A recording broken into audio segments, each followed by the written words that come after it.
Hello student, set theory समुच्चय सिद्धांत का पार्ट 12। सेट थ्योरी समुच्चय सिद्धांत का पार्ट 12। पार्ट 11 में हमने कुछ आपको डेफिनेशन पे आधारित क्वेश्चन करना सिखाए थे। उसी क्वेश्चन को आप आगे बढ़ा रहे हैं और कुछ एग्जाम्पल से आपको और स्पष्ट करने का प्रयास करेंगे। यदि आपको समझ में ना आए तो आप जरूर बताएं, आए तो बताना ही है। यहाँ देखिए क्वेश्चन है लेट, जैसा ये कल क्वेश्चन किया था पार्ट 11 में हमने एक क्वेश्चन किया था, उसी टाइप का एक क्वेश्चन है ये। Let A equal to 1 2 3 4, set B है 1 2 3 एंड सेट C है 2 4। ये आपको गिवन है। फाइंड ऑल सेट्स X, आपको सेट X फाइंड करना है। Satisfying giving condition. देखिए मैं 3 कंडीशन दी हैं, कल अपन लोगों ने इसको पढ़ा था। हमने आपको समझाया था कि एक सेट X बताना है जो इस कंडीशन को सेटिस्फाई करे। फिर इस कंडीशन को, ऐसे 3 क्वेश्चन उसने आपको दे दिए हैं। तो हम पहला क्वेश्चन कर रहे हैं। देखिए हमने कल आपको समझाया था A इक्वल टू 1 2 3 4 दिया, A इक्वल टू 1 2 3 4 दिया है और find all set X satisfying given condition. तो आप पहले क्या करना, A इक्वल टू दिया आपको 1 2 3 4। आप ऐसा करिए, A के सबसेट निकालिए।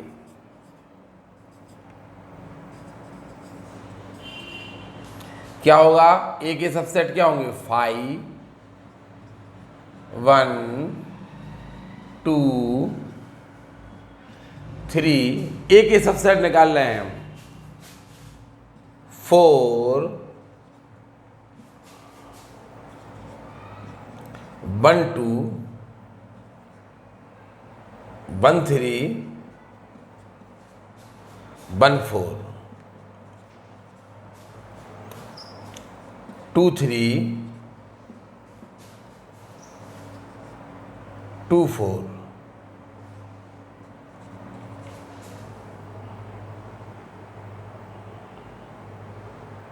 3 4।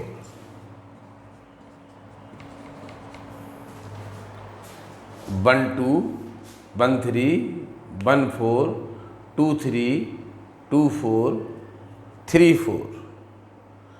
अब 1 2 3 3 3 वाले 1 2 3 1 2 4 और 2 3 4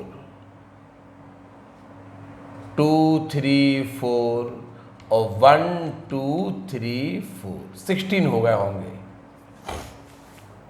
देखिए A के सबसेट 1 2 3 4 5 6 7 8 9 10 11 12 13 14 15, ये गायब है। 1 के 16 सबसेट होना चाहिए थे। देखिए 1 3 4 आपने नहीं लिखा होगा, 1 3 4 यहाँ लिख दीजिए 1 3 4। हमने 1 2 3 लिखा, 1 2 4 लिखा, फिर 1 3 4 नहीं लिखा था। ये 16 सबसेट हो गए।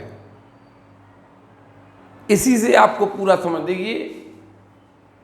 बताइए A के सबसेट, आप इतना क्लियर लिखा है साफ साफ। बताइए PA क्या होगा। PA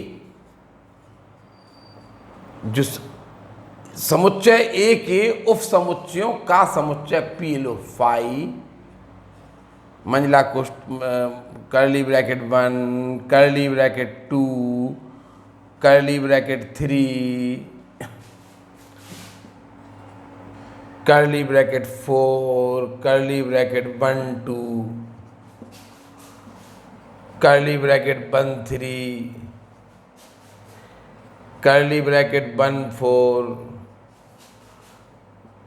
curly bracket 2 3, curly bracket 2 4, curly bracket 3 4, curly bracket 1 2 3,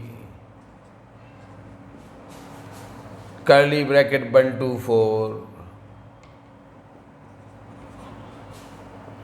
curly bracket 1 3 4, curly bracket 2 3 4, curly bracket 1 2 3 4।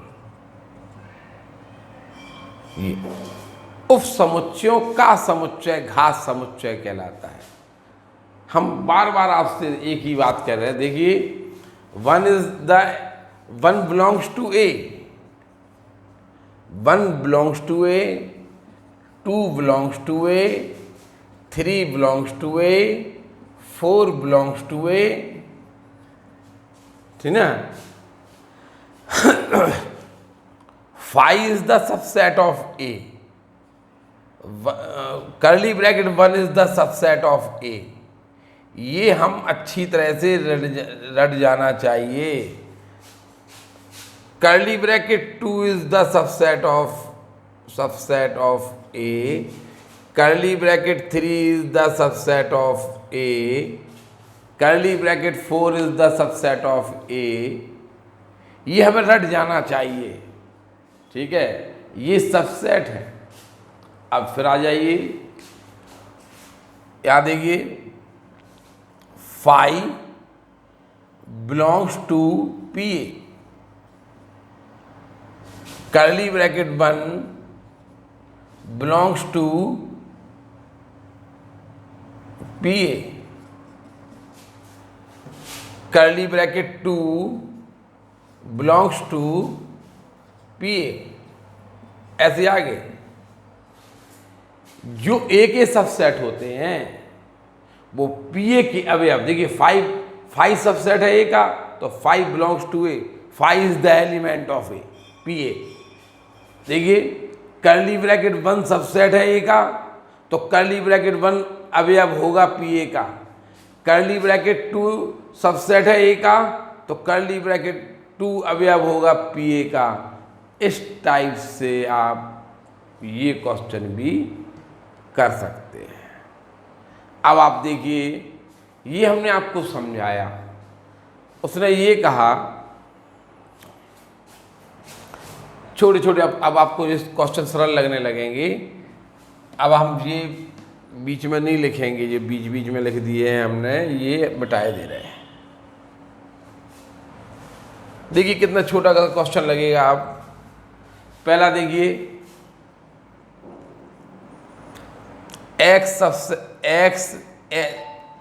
जो एक्स समुच्चय है ना, वो बी का सबसेट है, एंड एक्स समुच्चय है वो सी का सबसेट नहीं है।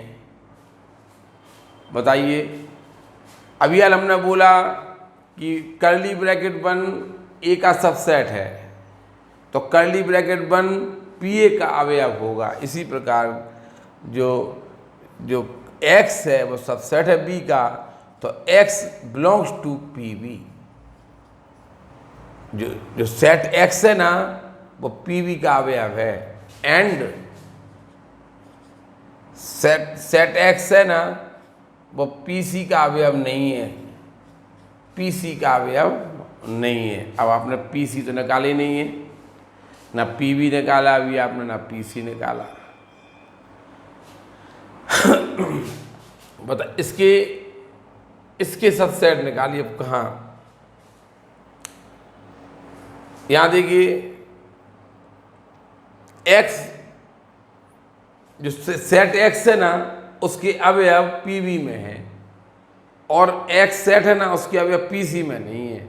इसका मतलब ये कहलाया कि सेट एक्स में वे अवयव आएंगे जो पीबी में तो हों लेकिन पीसी में ना हो। सेट एक्स में वे अवयव आएंगे जो पीबी में हो, पीसी में ना हो। तो पहले आप पीबी निकालिए, 5 1 हम पहले इसके सबसेट निकाल रहे हैं। 1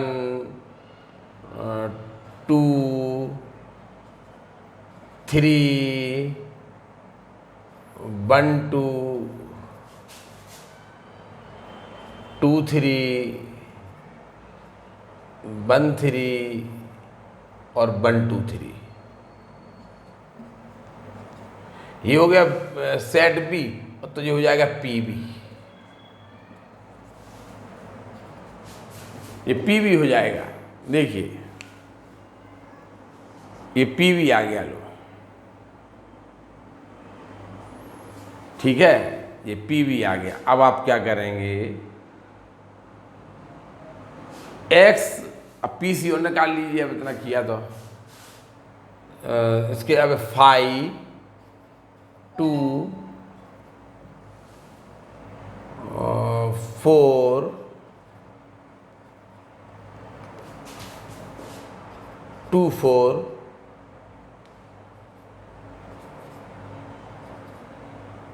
ये आपका पीसी आ गया। देखिए उसने ये कहा था कि घर एक्स में कौन रहता है, घर एक्स में पीबी के अवयव रहते हैं एंड पीसी के घर एक्स में भी अवयव रहते हैं जो पीबी में तो हों और पीसी में ना हो। इसे कैसे पढ़ेंगे, समुच्चय एक्स में कौन से अवयव हैं जो पीबी में तो हों लेकिन पीसी में ना हो। देखिए ये है आपका पीबी और ये है आपका पीसी। देखिए घर एक्स में कौन रहता है, पीबी में तो हो पीसी में ना हो। पीबी में देखिए 1 है, कर्ली ब्रैकेट 1 है। पीसी में पीबी में 3 है, देखिए कर्ली ब्रैकेट 3 है। 1 है 3 है, जो इसमें नहीं है देखिए, देखिए इसमें 1 2 है, उसमें नहीं है 1 2। और देखिए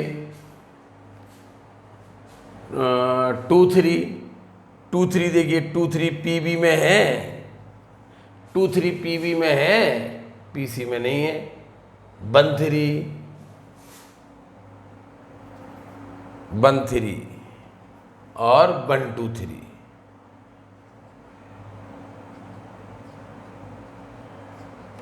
देखिए एक बार फिर उसने दिया था आपको, ए दिया, बी दिया और सी सेट दिया था। उसने कहा था कि एक्स फाइंड करो, एक्स सबसेट हो बी का एंड एक्स सबसेट नहीं होना चाहिए सी का। आपने कहा एक्स सबसेट है बी का और एक्स सबसेट नहीं है सी का। एक्स सबसेट है बी का तो X is the element of P B. जो एक्स है वो पी बी का अवयव होगा, एक्स है वो पी सी का अवयव नहीं होगा। यानी एक्स में बे अवयव लिखना है जो पी बी में तो हों। एक्स समुच्चय एक्स में बे अवयव लिखना है जो पी बी में तो हों लेकिन पी सी में ना हो। देखिए इसमें 1 है, इसमें नहीं है। इसमें 3 है, इसमें नहीं है। इसमें 1 2 है, इसमें नहीं है। इसमें 2 3 है, इसमें नहीं है। इसमें 1 3 है, इसमें नहीं है। इसमें 1 2 3 ये हमने लिख दिए। देखिए नहीं समझ में आया। अब देखिए इसका सेकंड पार्ट ये है। सेकंड पार्ट की कंडीशन देखिए, ये लिखी है सेकंड पार्ट। ये मिटेगा तो हमें भी परेशानी आएगी। ये तो मिटने नहीं कि इसी को देख के तो हम ये सब चीज़ है ना, ये पी सी पी बी, इन्हीं को तो इंटरसेक्शन लेना है, मैंने इन्हीं को देख के तो लेना है। देखिए सेकंड पार्ट है एक्स सब कैपिटल एक्स सबसेट है बी का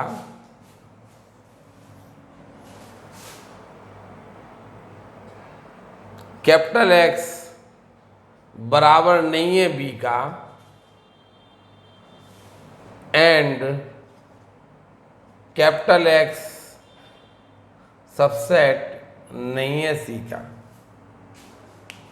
बेफालतू का क्वेश्चन है। यहाँ बी का कैपिटल एक्स सबसेट है बी का,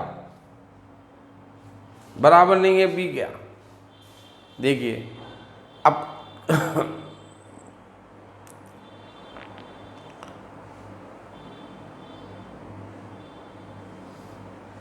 तो कैपिटल एक्स सबसेट है बी का, इसका मतलब है कि जो एक्स है वो बिलोंग्स टू पी बी, और इससे आएगा एंड, अभी इसको छोड़िए, and X not belongs to P C. ये तो हम अभी पहले ही पढ़ चुके, अभी यार अपन लोगों ने ये इतना तो अपन ने पहले ही पढ़ा था कि x belongs to P B. पहले आप ये इतना उतारिए फिर देखें, इसमें बड़ा क्वेश्चन होगा।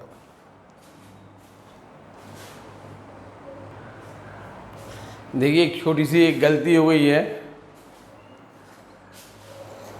इसलिए हमने इसको मिटाया नहीं है अभी। ये हमने यहाँ पे कर्ली ब्रैकेट लगा दिया, शायद ये देखिए ये हमने गलत किया। क्वेश्चन ये है फाइंड ऑल सेट्स एक्स। देखिए ये सब एक्स तो हैं ही, ये इनको आप उसमें ही लिखिए, ये तो पी एक्स बन जाएंगे वो। क्वेश्चन देखिए उसने कहा ए इक्वल टू इतना, B equal to C, find all set. कल भी अगर हमने ऐसा कर्ली ब्रैकेट लगा दिया हो तो उसे आप हटा दें।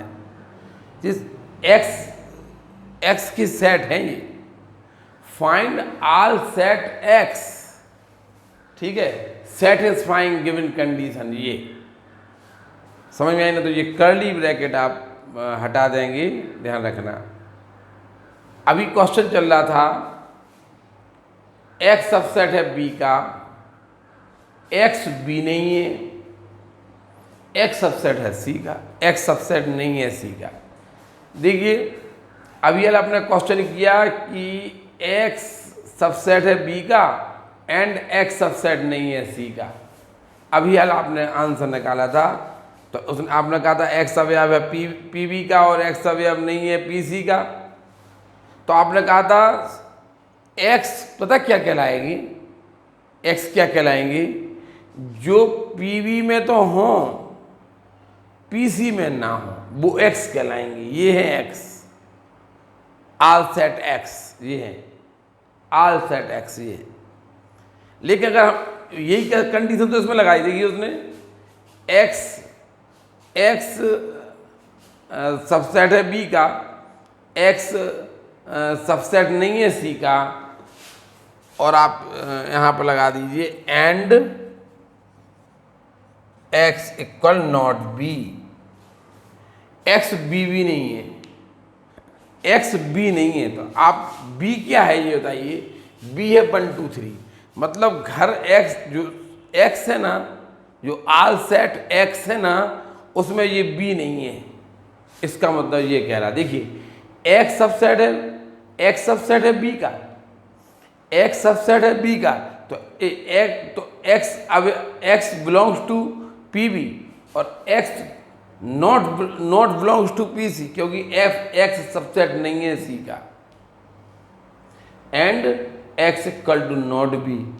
पता उसने ये कहा कि घर ये एक्स जो एक्स के सेट है ना, ऑल सेट एक्स, वो पता क्या है, जो पी बी में तो है, वो जो सेट पी बी में हो लेकिन पी सी में ना हो वो है। लेकिन उसमें से जो बी है ना वो हटा देना, बी मतलब 1 2 3 हटा देना। देखिए ये पी बी में एक्स पी बी में है, एक्स पी बी में है लेकिन पी सी में नहीं है। यही तो लिखा था, जो एक्स जो है सेट है ना, सेट वो पी बी में है लेकिन पी सी में नहीं है, पी बी में है पी सी में नहीं है, पी बी में तो है लेकिन पी सी में नहीं है। तो ये आगे देखिए आपने लिख दी, लेकिन उसने कहा जो बी है ना, ये देखिए बी है, ये बी यही तो है। उसने कहा X equal to not B, इसका मतलब बी जो इसमें से, देखिए ये वाला क्वेश्चन और ये वाला क्वेश्चन एक ही है। उसमें उसने क्या किया, उसमें ये शर्त और बढ़ा दी, एक्स अब यह एक्स सबसेट है बी का, एक्स सबसेट नहीं है सी का। फिर उसने ये कहा X belongs to P B, X not belongs to P C. तो बताइए यानी सेट एक्स क्या है? वे अवयव जो पी बी में हो और पी सी में ना हो वो है। लेकिन इसमें क्या कह रहा है, एक्स अवयव है पी बी का, एक्स अवयव नहीं है पी सी का। वो कह रहा है कि इसमें भी वही रहते हैं जो इसमें रहते हैं कि एक्स है ना, एक्स पी बी में है, एक्स पी सी में नहीं है। समझ में आ रहा? ये तो यानी वही एक्स जो तो आंसर यही हो गया। लेकिन उसने एक बात और बढ़ा दी, X equal to not B. वो कह रहा कि जो आंसर ये आया था उसमें से बी, जो बी कौन है? यही तो है बी। 1 2 3 को ही तो बी बोलते हैं। तो वो कह रहा इसको हटा दीजिए, यानी इसका आंसर आएगा 1 आएगा, curly bracket 1, curly bracket 3, curly bracket 1 2, curly bracket 2 3, 1 3। बस इतना ही आएगा। इसमें से बी हटा देंगे ना, ये आंसर और ये आंसर एक ही है। लेकिन उसमें इसमें एक शर्त लगा दी उसने, X equal to not B. जो सेट बी है ना वो एक्स में नहीं आएगा। इसका कंडीशन में जो बी है ना वो नहीं आएगा। बी कौन है? 1 2 3। ये 1 2 3 है, ये है बी आपका, ये नहीं आएगा इसमें। ये कह दिया उसने। थोड़ा सा अच्छा क्वेश्चन है।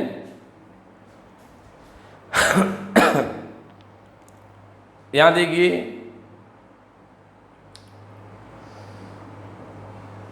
चलो ऐसा करिए, ये उतार लीजिए क्योंकि ये हम बता नहीं सकते, क्योंकि अगले क्वेश्चन के लिए हमें चाहिए है। उतारिए ये।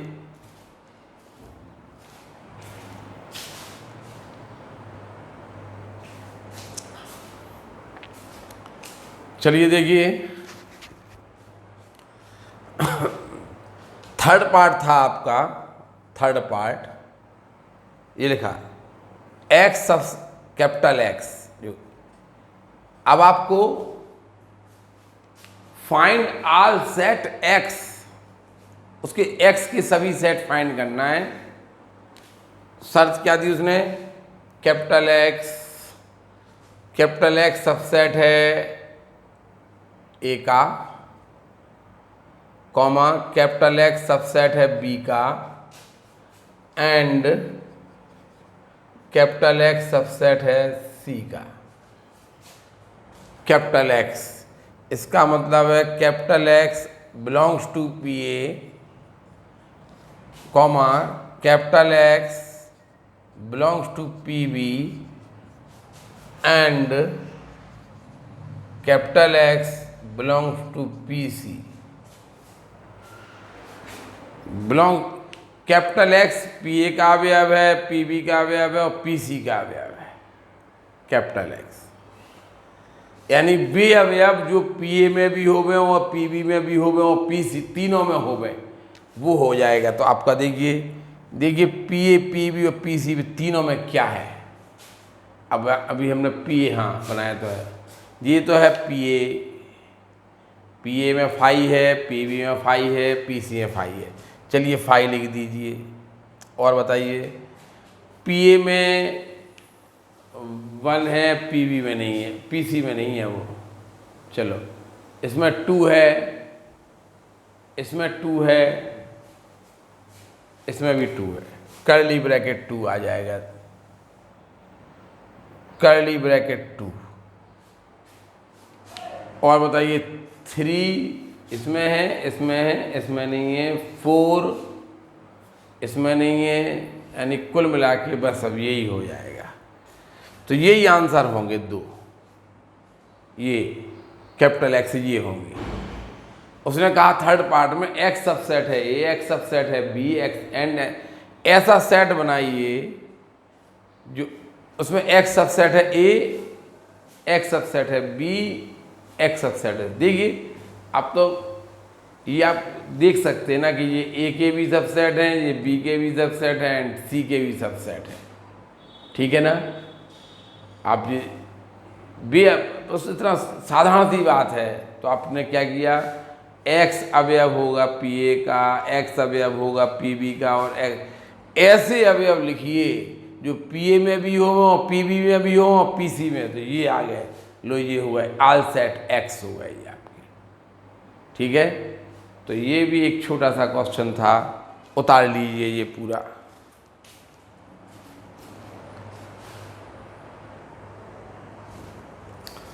देखिए अब कुछ आगे चलें। अभी आप लोगों ने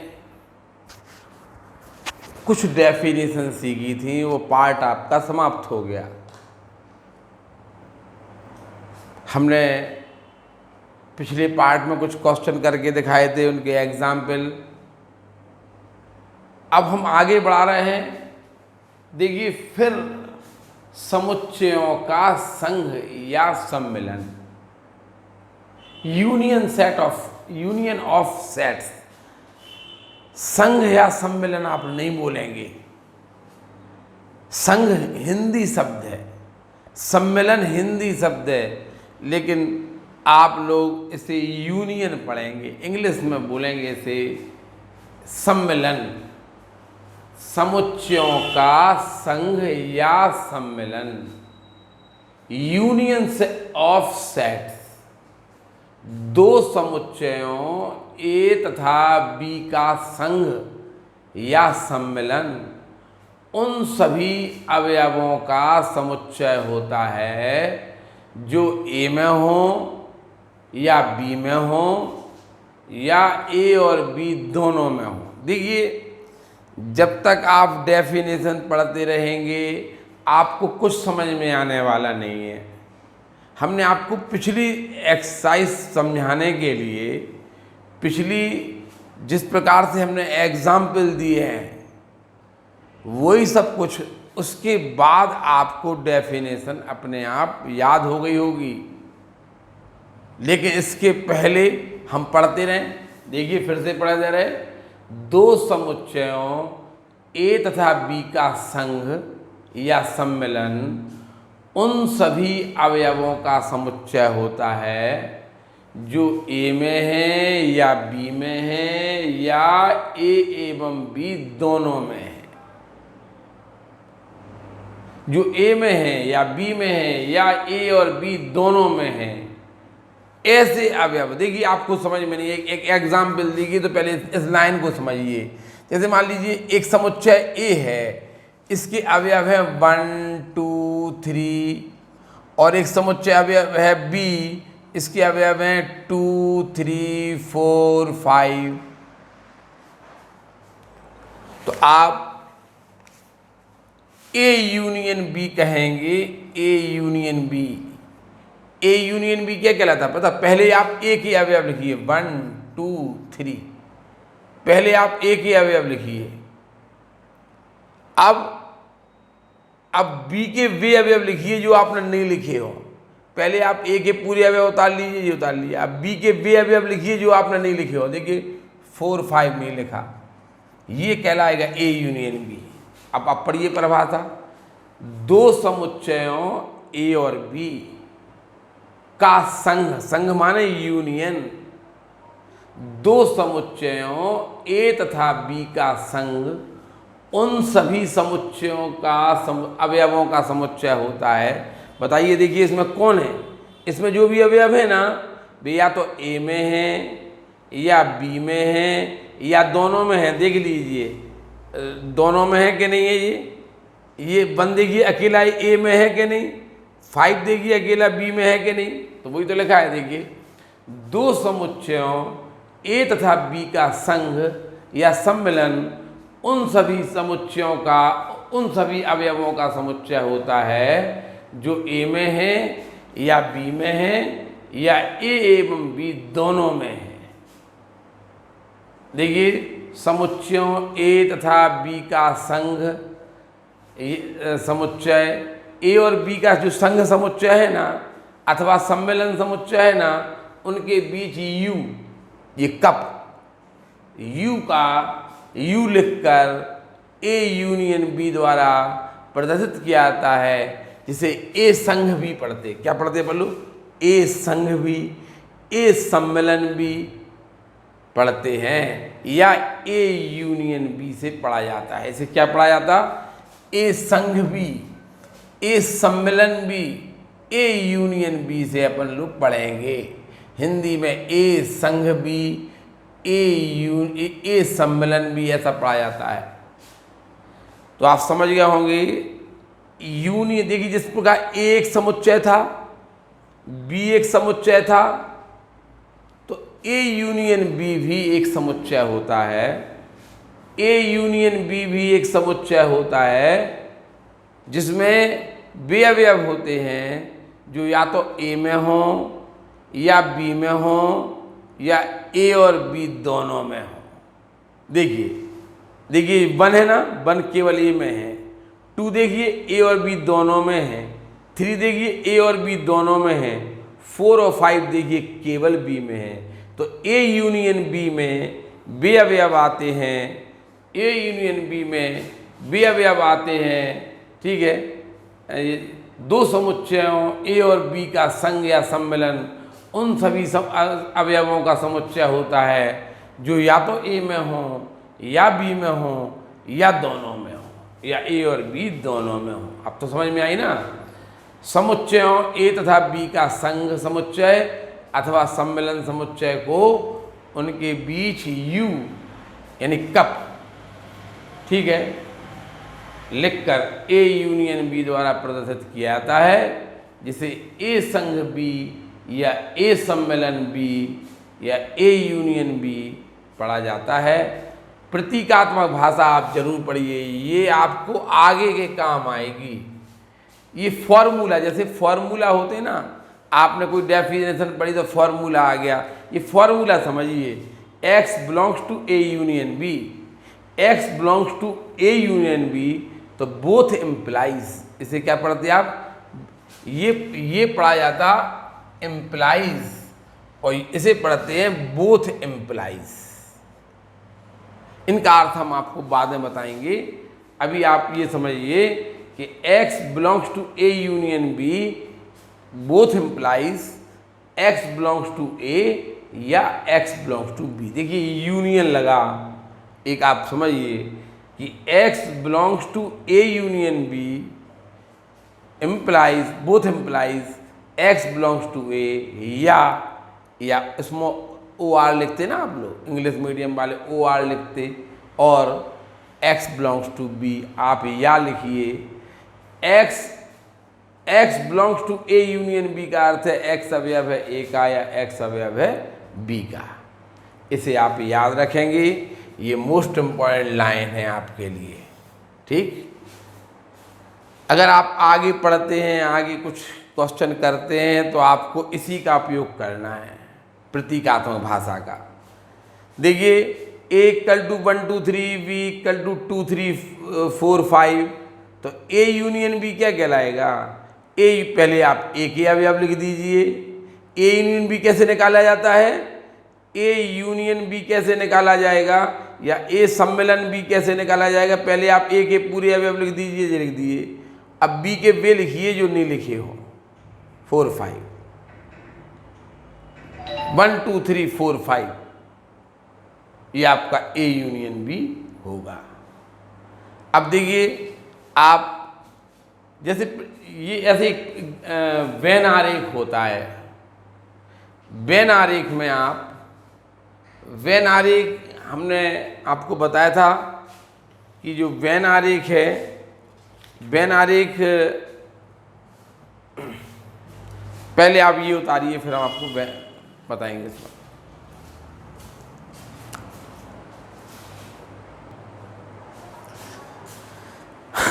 देखिए जो वेन आरेख है, समुच्चयों को समझने की एक विधि और है।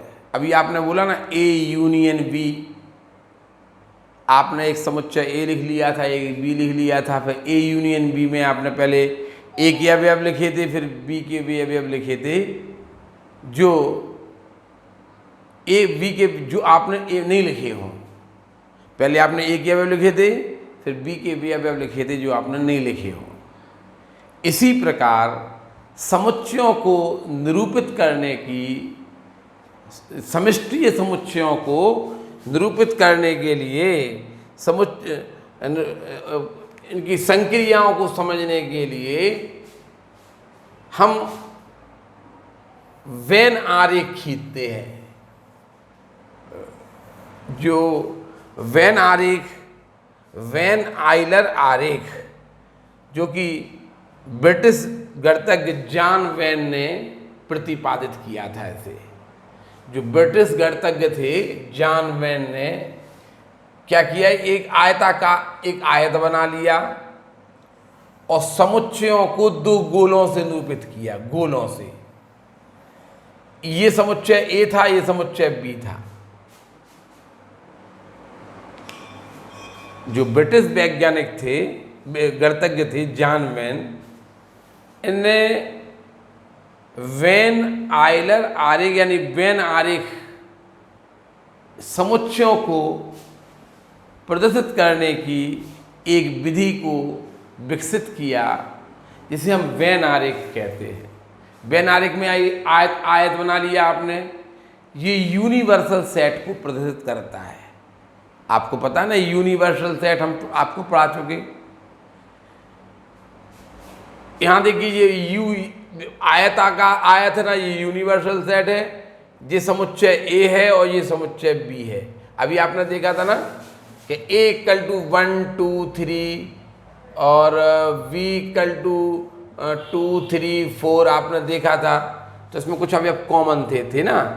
अगर मान लीजिए ऐसा होता, अगर ऐसा होता A = 1 2 3 और V = 4 5 6, तब आप इनको ऐसे प्रदर्शित करते, ये ए है, ये बी है। देखिए एक भी अवयव कॉमन नहीं है, ये ए है, ये बी है। ए यूनियन बी को फॉर्मूला आप सूत्र याद कर लीजिए। ये जैसा अभी आपने x belongs to A union B याद किया ना, x belongs to A union B, तो x बिलोंग्स टू ए या x बिलोंग्स टू बी। इसी प्रकार आप ए यूनियन बी को आप कैसे, आप पहला गोला रंग दीजिए। ए यूनियन बी का वेन आरेख बना रहे हैं। देखिए हम आज आपको कम समझ में आएगा, लेकिन हमने बोला ना कि इंतजार करिए, अगले पार्ट तक आपको सब कुछ समझ में आ जाएगा। देखिए ये जॉन वेन ने, ब्रिटिश गणितज्ञ थे ये जॉन वेन, इनने समुच्चयों के प्रदर्शित करने के लिए, समुच्चयों को हल करने के लिए वेन आरेख मेथड का निर्माण किया। ये वेन आरेख मेथड क्या है? देखिए दोनों गोलों को रंग दो आप, ये ए यूनियन बी का वेन आरेख कहलाता है। आप गोला ए भी रख दो, गोला बी भी रंग दो। अभी हमने आपसे बोला था ए यूनियन बी क्या कहलाता। आप लोगों ने कहा था कि पहले ए के अवयव लिख दीजिए, तो आपने कहा 1 2 3, पहले ए के अवयव लिख दीजिए। अब बी के वो लिखो जो नहीं लिखे हो, तो बी के वो लिखो जो नहीं लिखे हो, तो 4 नहीं लिखा। चलिए, तो इसमें हमने क्या किया, पहले गोला ए को रंगा था हमने। देखिए पहले गोला ए को रंग दिया। देखिए पहले गोला ए रंग दीजिए, तो हमने पहले गोला ए रंग दिया। अब हमने बी का, देखिए हमने पहले गोला ए रंग दिया, अब हमने बी का वह भाग रंगा जो हमने नहीं रंगा। देखिए बी का इतना भाग तो रंगा गया था ना, बी का ये वाला भाग तो रंगा गया था। लो तो ये आ गया, यानी दोनों गोले रंग जाएंगे ए यूनियन बी में। देखिए यहाँ पे हम ए यूनियन बी कैसे बोलते थे, पहले ए के पूरे अवयव लिख दीजिए, फिर बी के वो लिखो जो नहीं लिखे हो। बी के आपने 2 3 लिख दिए थे, तो नहीं लिखे 4 लिख दिया। ए यूनियन बी का मतलब है दोनों गोलों को रंग दो आप, सीधी बात। आप ए यूनियन बी में जिस प्रकार आप कहते थे कि पहले ए के अवयव लिख दो, तो हम क्या कहेंगे, पहले गोला ए रंग दो। ए यूनियन बी का मतलब है कि पहले गोला ए रंग दो, अब बी का वह भाग रंग दो। पहले आपने क्या कहा था, पहले ए के अवयव लिख दिए थे, फिर आपने बी के वे अवयव लिखे थे जो आपने नहीं लिखे हों। बी के वे अवयव है ये जिसमें जो आपने नहीं लिखे थे। देखिए ए यूनियन बी का मतलब कहलाता, पहले आप ए गोले को पूरा रंग दीजिए, फिर आप बी का वह भाग रंगिए जो आपने नहीं रंगा था, ये ए यूनियन बी कहलाता है। यूनियन का मतलब है पहले आप ए रंग दीजिए, फिर ए पूरा रंग दिया तो जे वाला भाग आपका रंगा गया था, फिर बी शेष भाग बी का वह भाग और रंगिए जो नहीं रंगा है, तो ये ए यूनियन बी का वैन आरेख कहलाएगा। देखिए A equal to 1 2 3 B equal to 4 5 6, तो आप ए यूनियन बी कैसे निकालेंगे? ए यूनियन बी पेपर में यही आता है निकालने के लिए, इतना सरल पेपर आता है, आपसे केवल ए यूनियन बी निकलवाएंगे। बताइए ए ये है बी ये है, तो ए यूनियन बी कैसे निकालेंगे आप? पहले ए के पूरे अवयव लिख दीजिए, ए के पूरे अवयव लिख दिया, बी के वे अवयव लिख दीजिए जो आपने नहीं लिखे हो। देखिए बी का तो एक भी नहीं लिखा गया, तो पूरे लिख दीजिए 4 5 6। पहले ए के पूरे अवयव लिख दीजिए, फिर बी के वे लिखिए जो आपने नहीं लिखे हो। ठीक है, ए यूनियन बी कहलाएगा, ए यूनियन बी कहलाएगा। ठीक है, अब आप लोग ए के पूरे अवयव लिख दीजिए, बी के, ये ए यूनियन बी। इसी प्रकार मान लीजिए, मान लो वैन आरेख खींचना है, देखिए तो इस ए को अलग रंग दीजिए, बी को अलग रंग दीजिए, लो ये वैन आरेख हो गया। ये ए यूनियन बी के वैन आरेख है। देखिए अब शुरुआत कर दी हमने, अब आपको हो सकता कम समझ में आया हो, लेकिन अगले पार्ट तक आपको बहुत अच्छी तरह समझ में आएगा। जैसे जैसे आगे बढ़ेंगे सबसे सरल पार्ट शुरू होने वाला है, जो आपको कठिनाई झेलना थी आप लोग झेल चुके हैं। यहाँ से बहुत सरल समुच्चय सिद्धांत हो जाता है। होगा थोड़ा बहुत कहीं कहीं आप डेफिनेशन अच्छी तरह नहीं सीखेंगे तो वो भी टफ हो जाएगा। ठीक है ना। पार्ट 12 आपका यहीं समाप्त होता है। इसको अच्छी तरह से समझिए, जो समझ में नहीं आया हो तो पूछिए, उतार लीजिए ये। धन्यवाद।